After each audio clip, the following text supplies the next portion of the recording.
ನೀವು ಏನೇ ಮಾಡಿದರೂ ಸಂಪೂರ್ಣ ಸಮರ್ಪಣೆಯೊಂದಿಗೆ ಮಾಡಿ. ಯಾವುದೇ ಕೆಲಸವನ್ನು ಮಾಡುವಾಗ ನಿಮ್ಮ ಸಂಪೂರ್ಣ ಗಮನ ಅದರ ಮೇಲೆ ಇರಬೇಕು ಎಂದು ಸ್ವಾಮಿ ವಿವೇಕಾನಂದರು ನಂಬಿದ್ದರು. ಫೋಕಸ್ ಮಾಡಲು ಸಾಧ್ಯವಾಗದಿದ್ದರೆ ಏನು ಮಾಡಿದರೂ ಕೆಲಸ ಮುಗಿಯುವುದಿಲ್ಲ. ಇದಕ್ಕೆ ಸಂಬಂಧಿಸಿದಂತೆ ಒಂದು ಕುತೂಹಲಕಾರಿ ಘಟನೆ ಇದೆ. ಸ್ವಾಮಿ ವಿವೇಕಾನಂದರು ಅಮೆರಿಕದಲ್ಲಿ ಪ್ರವಾಸ ಮಾಡುತ್ತಿದ್ದರು. ಒಂದು ಸ್ಥಳದ ಮೂಲಕ ಹಾದು ಹೋಗುವಾಗ ಕೆಲವು ಹುಡುಗರು ನದಿಯಲ್ಲಿ ತೇಲುತ್ತಿರುವ ಮೊಟ್ಟೆಗಳ ಚಿಪ್ಪುಗಳ ಮೇಲೆ ಬಂದೂಕುಗಳನ್ನು ಗುರಿಯಾಗಿರಿಸಿಕೊಂಡು ಸೇತುವೆ ಮೇಲೆ ನಿಂತಿರುವುದನ್ನು ಅವರು ನೋಡಿದರು. ಯಾವ ಹುಡುಗನ ಒಂದು ಗುರಿಯೂ ಸರಿಯಾಗಿ ಕಾಣಲಿಲ್ಲ. ನಂತರ ಅವನು ಒಬ್ಬ ಹುಡುಗನಿಂದ ಬಂದೂಕು ತೆಗೆದುಕೊಂಡು ತನ್ನನ್ನು ತಾನೇ ಗುರಿಯಾಗಿಸಲು ಪ್ರಾರಂಭಿಸಿದನು. ಅವರು ಮೊದಲ ಗುರಿಯನ್ನು ತೆಗೆದುಕೊಂಡರು ಮತ್ತು ಅದು ಸಂಪೂರ್ಣವಾಗಿ ಸರಿ ಎನಿಸಿತು.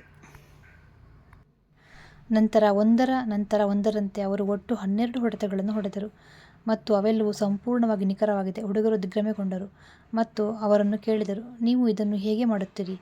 ಸ್ವಾಮಿ ವಿವೇಕಾನಂದರು ಹೇಳಿದರು, ನೀವು ಏನು ಮಾಡುತ್ತಿದ್ದೀರಿ ಆ ಒಂದು ಕಾರ್ಯದಲ್ಲಿ ನಿಮ್ಮ ಸಂಪೂರ್ಣ ಮನಸ್ಸನ್ನು ಕೇಂದ್ರೀಕರಿಸಿ.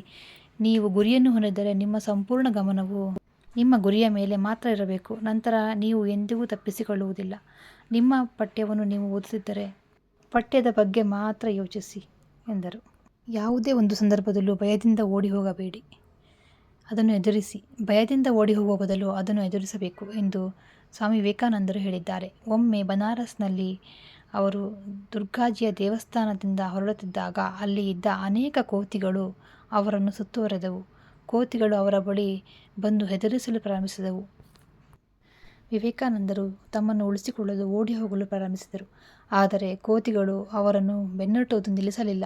ಪಕ್ಕದಲ್ಲಿ ನಿಂತಿದ್ದ ಒಬ್ಬ ವೃದ್ಧ ಸನ್ಯಾಸಿ ಇದನ್ನೆಲ್ಲ ನೋಡುತ್ತಿದ್ದ. ಅವನು ಸ್ವಾಮಿ ವಿವೇಕಾನಂದರನ್ನು ತಡೆದು ಕೇಳಿದರು.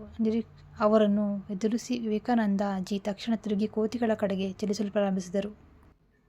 ಆಗ ಮಂಗಗಳೆಲ್ಲ ಓಡಿ ಹೋದವು.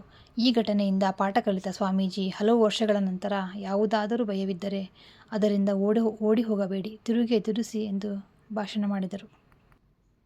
ಯಶಸ್ಸನ್ನು ಸಾಧಿಸಲು ಇನ್ನೊಬ್ಬರ ಹಿಂದೆ ಓಡುವುದರಿಂದ ಏನನ್ನೂ ಸಾಧಿಸಲಾಗುವುದಿಲ್ಲ ಎಂದು ಸ್ವಾಮಿ ವಿವೇಕಾನಂದರು ಯಾವಾಗಲೂ ಹೇಳುತ್ತಿದ್ದರು. ನಿಮ್ಮ ಗಮ್ಯಸ್ಥಾನವನ್ನು ತಲುಪಲು ನಿಮ್ಮ ಸ್ವಂತ ಮಾರ್ಗವನ್ನು ನೀವು ಮಾಡಿದಾಗ ಮಾತ್ರ ಯಶಸ್ಸು ಸಾಧಿಸಲಾಗುತ್ತದೆ.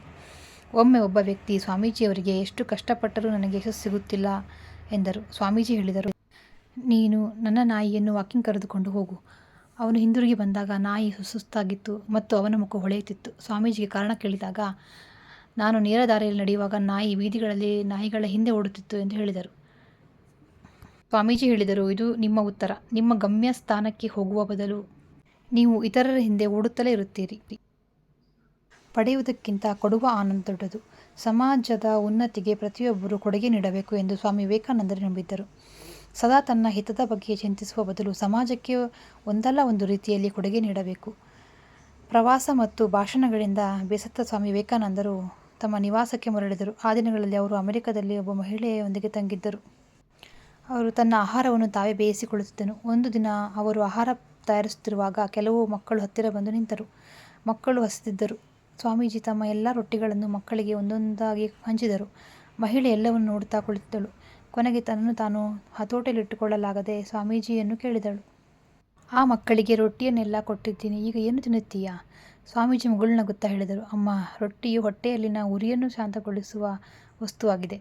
ಈ ಹೊಟ್ಟೆಯಲ್ಲಿ ಇಲ್ಲದಿದ್ದರೂ ಆ ಹೊಟ್ಟೆಯಲ್ಲಾದರೂ ಪಡೆಯುವ ಖುಷಿಗಿಂತ ಕೊಡುವ ಖುಷಿ ದೊಡ್ಡದು. ಸರಳ ಜೀವನ ಕಲಿಯಿರಿ. ಸ್ವಾಮಿ ವಿವೇಕಾನಂದರು ಯಾವಾಗಲೂ ಸರಳ ಜೀವನಕ್ಕೆ ಒಲವು ತೋರುತ್ತಿದ್ದರು. ಅವರು ಯಾವಾಗಲೂ ಭೌತಿಕ ಅನ್ವೇಷಣೆಗಳಿಂದ ದೂರವಿರಲು ಇತರರನ್ನು ಪ್ರೇರೇಪಿಸಿದರು. ಏನನ್ನಾದರೂ ಸಾಧಿಸಲು ನೀವು ಮೊದಲು ವಿಷಯಗಳನ್ನು ತ್ಯಾಗ ಮಾಡಬೇಕು ಮತ್ತು ಸರಳ ಜೀವನವನ್ನು ನಡೆಸಬೇಕು ಎಂದು ಅವರು ನಂಬಿದ್ದರು. ಭೌತಿಕ ಚಿಂತನೆಯು ನಿಮ್ಮನ್ನು ದುರಾಸೆಯನ್ನುಂಟು ಮಾಡುತ್ತದೆ ಮತ್ತು ಇದರಿಂದಾಗಿ ನೀವು ನಿಮ್ಮ ಗುರಿಯಿಂದ ವಿಮುಖರಾಗಬಹುದು.